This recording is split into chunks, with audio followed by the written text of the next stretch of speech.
Let's finally recap on this delta S and using a graph. Let's think about using a graph. And here's a case that, okay, I have an initial scenario where I have define myself as an initial temperature to initial pressure to somewhere in here, which is, I guess this is a final temperature.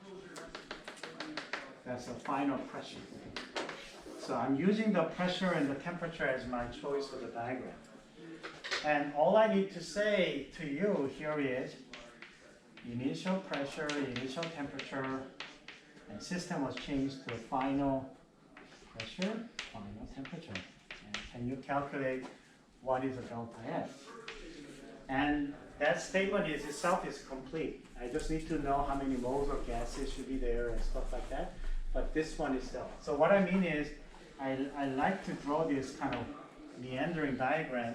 They can change whichever way they want, but what matters is your final state to the initial state. And I want to know my delta S. Here too, right? Initial temperature, initial volume, the final temperature, final volume. They can go whichever they want.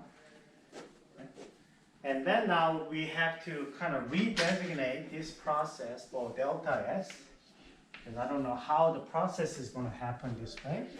But what I'm going to do is I'm going to say, well, let me just define process happening this way first, process happening that way. And this is my delta S number 1. This is my delta S number 2. So I'm choosing this because it's convenient for me to calculate.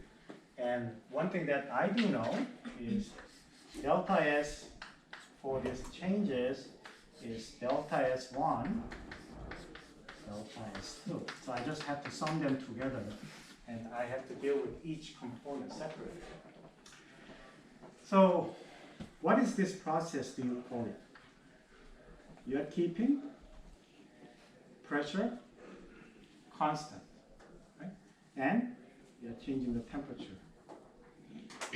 So my delta S1 here, you just look at your note, what you just write down. What would you write? I would like to check on that. It's 2. CP. Yeah, that's right. CP.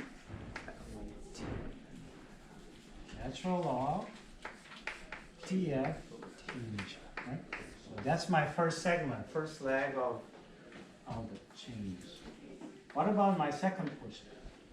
Okay, keeping the temperature constant. What are you changing? Pressure changing. Right? Same as a volume change. This is what do you call this process? Isothermal, right? You remember isothermal? So the delta S is here is NR, natural log.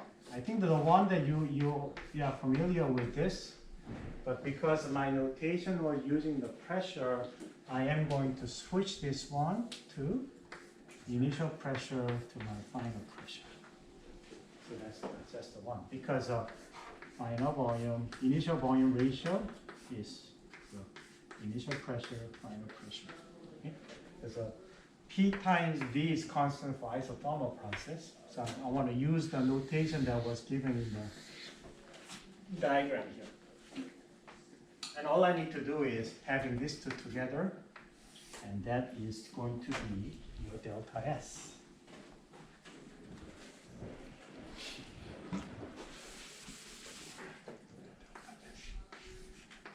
Which is a summation of these two.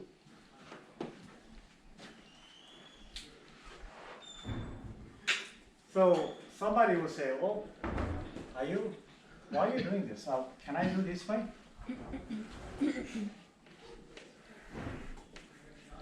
Right? That's another choice. You guys can do that. Will I get the same answer? Yes. Yeah.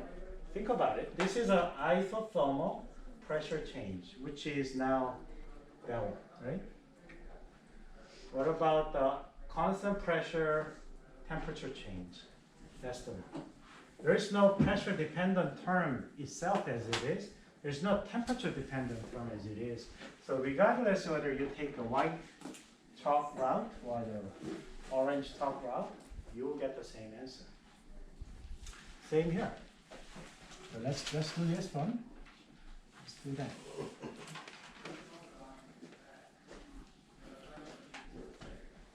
So same thing. Look at that. Okay, so this is a initial volume. This is a final volume. Constant volume temperature change. That must be delta S. If it is a delta S, number one is CV, natural law, temperature difference. So that's on my first portion.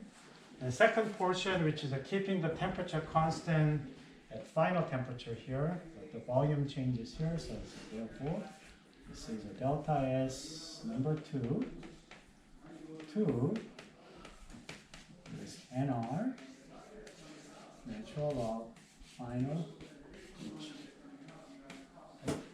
And here I can keep the volume ratio as you're more familiar with.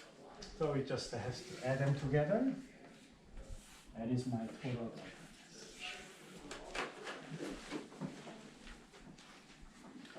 So it's just the whole thing has happened because S is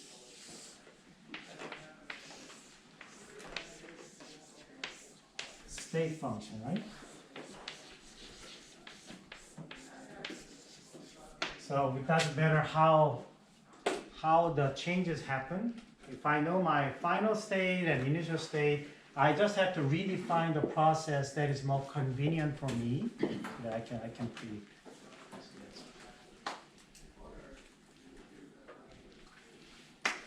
Okay.